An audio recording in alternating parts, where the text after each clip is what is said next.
se dio el banderazo.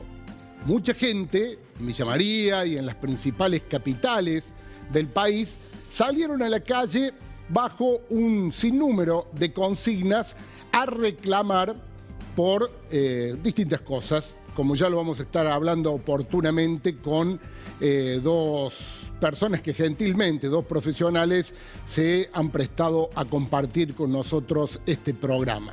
Esto que estamos observando es lo propio, lo de Villa María, en donde algo más de medio millar de personas embanderados, de manera pacífica, se congregaron en la tradicional esquina de General Paz y Buenos Aires, luego ensayaron una marcha, una caravana, y allí estuvieron bajo, volvemos a repetir, un sinnúmero de argumentos en donde en esta marcha fundamentalmente, o en este banderazo, lo de la reforma judicial aparecía como lo más saliente, pero también se utilizaban otros argumentos. A las horas, al otro día en realidad, de que terminó esta marcha, que fundamentalmente quienes participaban les gusta plantear que fue una cuestión autoconvocada, más allá de que hubo varios sectores opositores, todos ellos, que luego de alguna forma trataron de usufructuar los términos de una convocatoria que terminó siendo importante, se conocieron posturas. Una de esas posturas es este tuit que vamos a ver, que es del expresidente Mauricio Macri, quien desde Suiza decía: orgulloso de los miles de argentinos que salieron ayer para decirle basta al miedo y al atropello, y sí al trabajo, al respeto y a la libertad, era el tuit que lanzaba desde Suiza, en donde está a previo paso por Francia, Mauricio Macri, al cual un gran sector de la comunidad,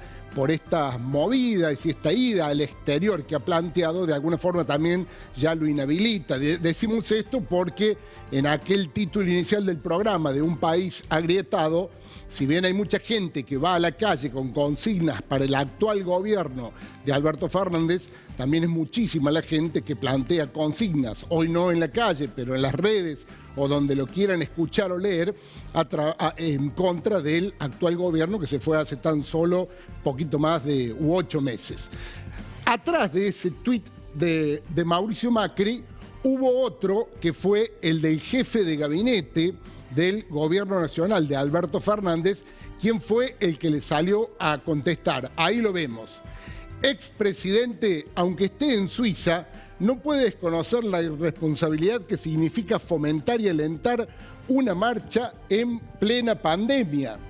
Esos hospitales públicos que usted financió se merecen que todos seamos responsables, mucho más los dirigentes.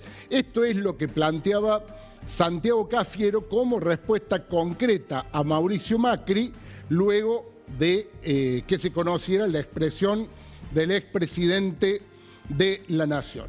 Bueno, esto es lo que nos dejó, o este es el disparador con el cual queremos comenzar el programa para que ustedes, muchos seguramente ya lo tienen claro y otros por ahí se están desayunando con este tipo de expresiones y fundamentalmente con lo que pasó.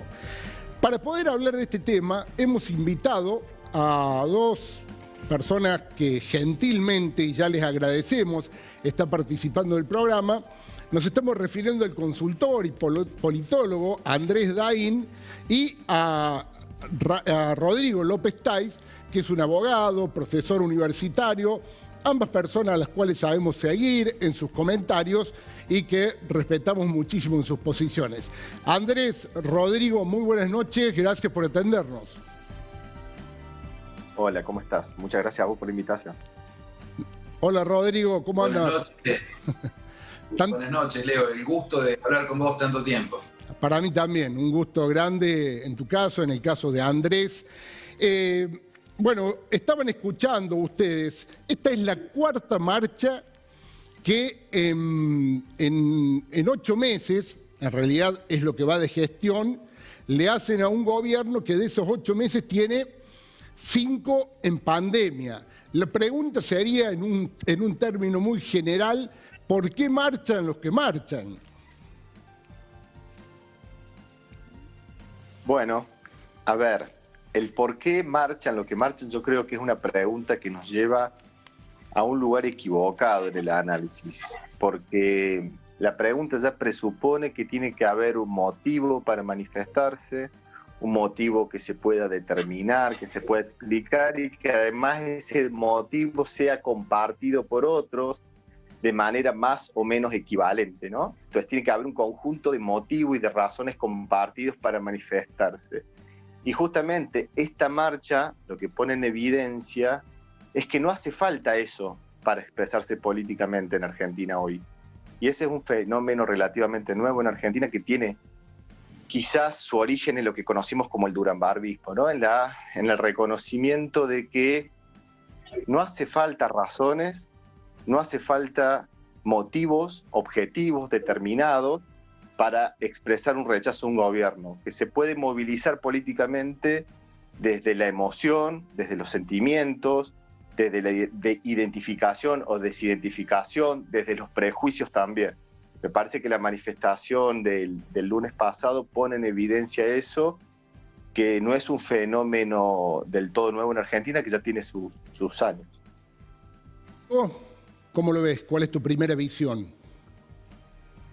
Bueno, comparto con Andrés que existe en la marcha la marcha esta denominada el banderazo, algunas cuestiones que son, o podríamos describir más como emocionales, emotivas, que como cuestiones más vinculadas a la racionalidad política. Me cuesta a mí pensar, con todo respeto por supuesto, que todos aquellos que se han movilizado a la marcha conocen en profundidad el contenido del proyecto de reforma a la justicia federal que se envió al Congreso de la Nación. Es decir, detrás de esa movilización me parece que es evidente que existen un sinnúmero de factores de descontento social con relación al actual gobierno nacional, los cuales en algunos casos tienen asidero y en otros casos son incentivados por sectores de la oposición y medios de comunicación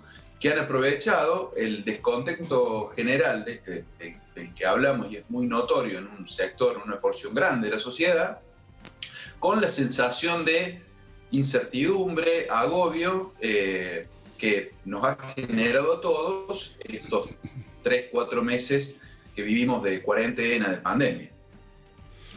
En este escenario, Andrés, ¿descubrís o encontrás algún argumento sólido? Porque la pregunta es, no solo que venimos de esta serie de expresiones, sino que ya se está planteando otra expresión de cara al 26, cuando se sienten los legisladores, que es donde se debe tratar, si particularizamos el tema de la reforma judicial, una reforma judicial que por otra parte había estado como eje de campaña en su momento del actual gobierno. Digamos, la pregunta es cómo se entiende, cómo se endereza, cómo se sale de esta suerte de práctica que se está mostrando en las últimas horas. Coincido con ustedes, impulsada, esto no es inocente, por un sector de la oposición. Bueno, digamos, es difícil de alguna manera de exigir argumentos sólidos para legitimar expresiones políticas, ¿no? Eso nos pone en un lugar muy complicado, muy incómodo, ¿no? Porque ¿quién va a determinar la solidez de los argumentos, ¿no? Lo que pone en evidencia esa manifestación es que claramente no hacen falta argumentos sólidos. De hecho, es una manifestación, cuando se les ponía el micrófono y se les preguntaba los por qué estaban ahí, bueno, muchos se sentían sorprendidos por la pregunta, porque les parecía obvio que había que manifestarse, lo cual también revela que en algún punto no hace falta una razón explícita para hacerlo, claro. No hace falta un argumento para hacerlo, ¿no? Desde ese punto de vista me parece que además también la heterogeneidad de demandas que se escuchaban ahí ponen en evidencia que el problema no es la reforma de la justicia, no es la reforma de la justicia en sí, no es el contenido de la reforma, sino, por ejemplo, es la sospecha que se genera de cualquier iniciativa que tome un determinado sector político, que es el peronismo en este caso. Hay un sector de la sociedad que porque viene del peronismo o porque viene del kirchnerismo, ya le produce un rechazo, y eso ya es un prejuicio en el sentido fuerte del término, es algo que ya está, que es anterior, Sí. es una posición que es anterior a la toma de una decisión. Rodrigo, yo veía un tuit a las horas después de este banderazo, en donde vos jugabas, con todo el respeto del término, o analizabas, era algo de lo que decía recién Andrés, algunas de las consignas,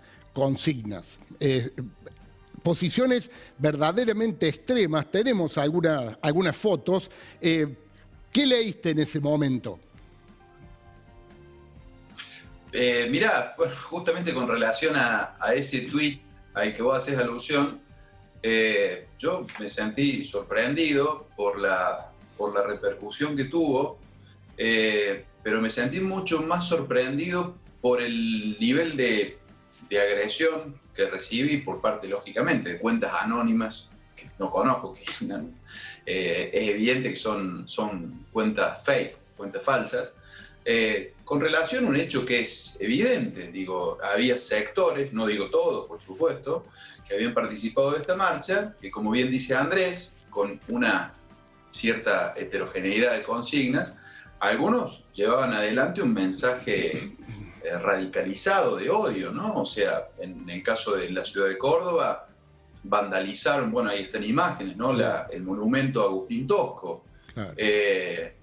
Un sindicalista que además, digo, forma parte de la mejor tradición del sindicalismo argentino y que puso el cuerpo para enfrentar a las dictaduras, y que murió perseguido por las bandas armadas paramilitares del Estado. Mirá esa foto, mirá esa foto. Y otra, claro, y esa foto, ¿no es cierto?, con una horca. Entonces, digo, es muy difícil pensar que sectores que están hablando de república, de justicia, que están hablando de democracia, lleven a la Plaza de Mayo una horca.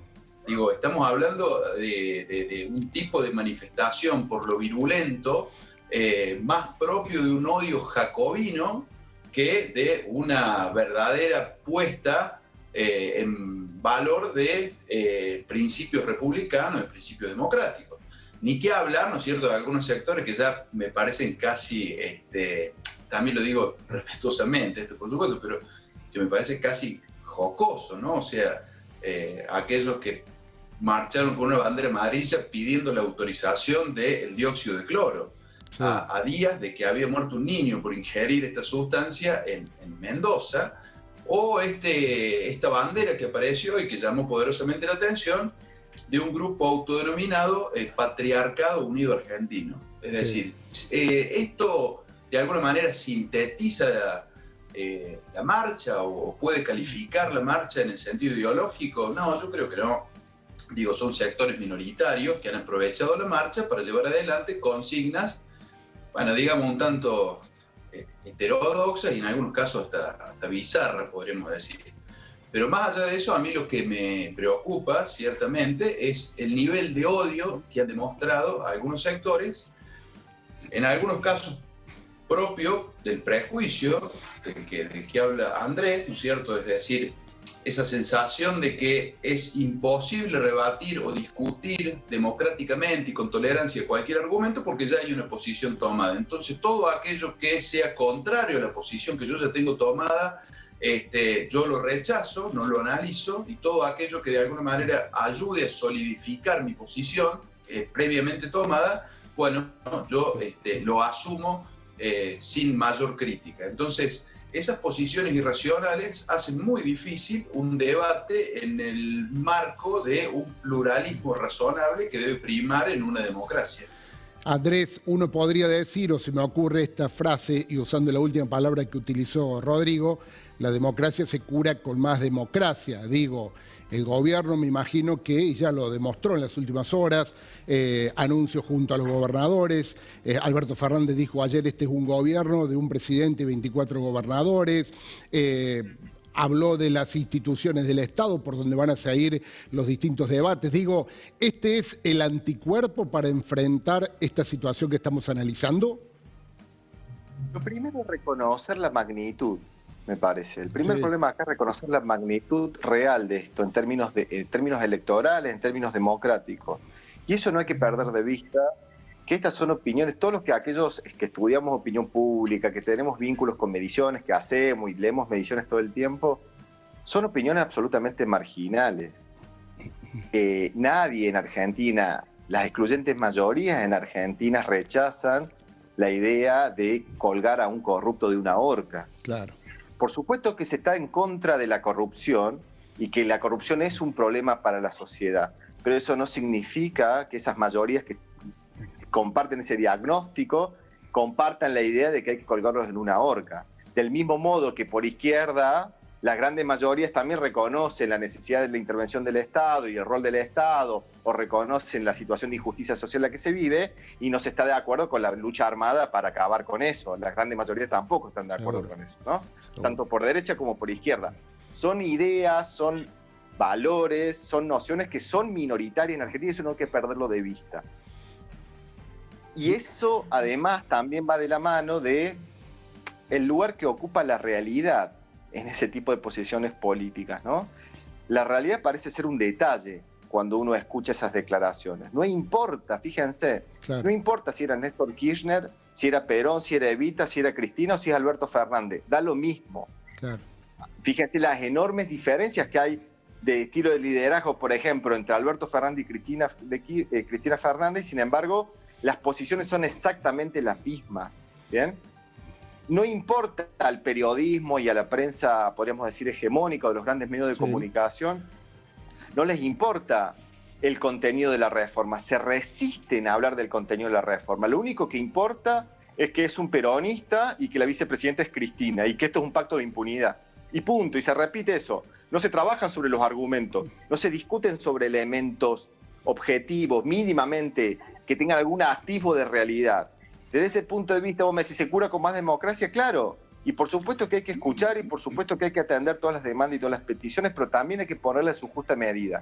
Y al mismo tiempo también hay que saber actuar conforme a un programa de gobierno, conforme a valores, conforme a principios, conforme a promesas de campaña y no dejarse marcar la cancha por una operación de algunos medios de comunicación y un conjunto muy reducido de la población que está dispuesta, por ejemplo, a violar la cuarentena y salir a manifestarse.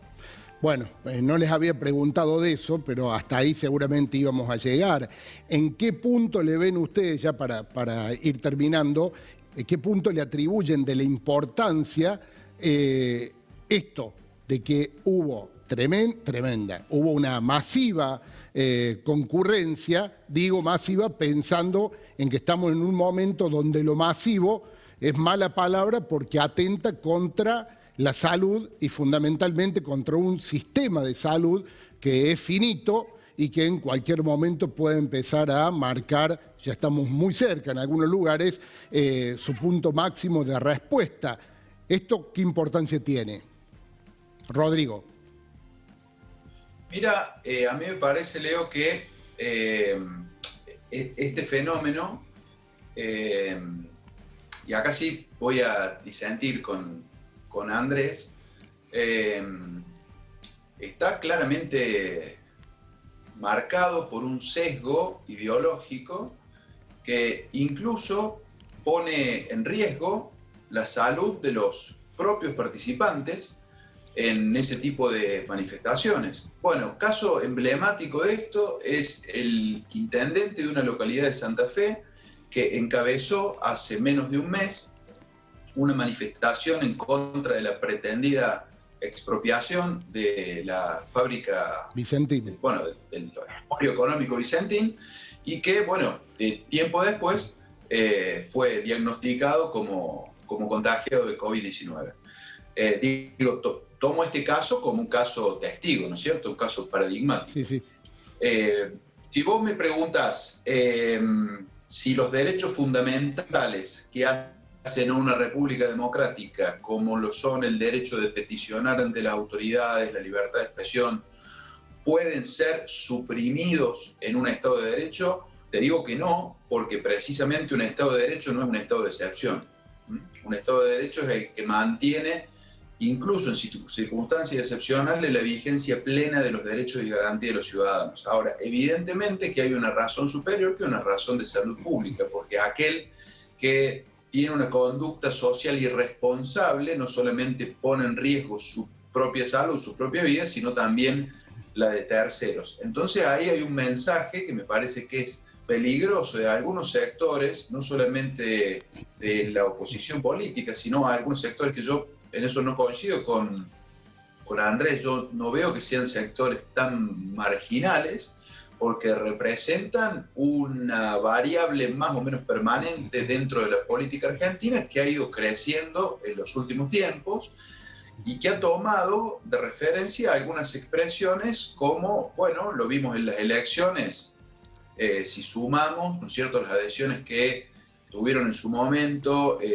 sectores libertarios o sectores directamente vinculados a cara pintada, ¿no es cierto?, Sí, como sí. el caso de Gómez Centurión, o algunos sectores que están incluso dentro de la propia alianza gobernante, que se ven reflejados, por ejemplo, en figuras que tienen un discurso autoritario como Sergio Berni. Es decir, esto de que la democracia se cura con más democracia, sí, es real, pero también hace falta establecer ciertos parámetros que garanticen no solamente mi libertad de expresión, sino la tolerancia con relación a la libertad de expresión de los que piensan distinto. Porque garantizar la libertad de expresión de los que piensan como yo, digo, no es ninguna libertad, en realidad es unanimidad. Me quedan 30 segundos. Se los doy a Andrés y cerramos. Por supuesto. Sí, me parece que también este contexto de pandemia y esta manifestación en este contexto de pandemia también me parece que una vez más es una situación en la que permite poner blanco sobre negro en relación a la clase dirigente argentina, algunos sectores dirigentes argentinos que parecen estar dispuestos a cualquier cosa con tal de sumar un voto o una adhesión, ¿no? Me parece que el gesto de irresponsabilidad, y ahí sí que le doy la derecha al jefe de gabinete Santiago Cafiero, el gesto de irresponsabilidad, no solamente fogoneando y participando, sino que además tampoco matizando, condenando mínimamente, por lo menos problematizando el hecho de que se haya hecho una manifestación después de tantos días, después de tantos meses, en la que todos y todas las argentinas venimos haciendo un enorme esfuerzo, todos y todas estamos haciendo un enorme esfuerzo, un enorme sacrificio para cumplir con las normas sanitarias y para evitar males mayores con esta pandemia, ¿no? Que la clase dirigente opositora no haya sido nítida en esto, me parece que es un gesto de irresponsabilidad que pone en evidencia los escrúpulos de algunos y de algunos. Perfecto.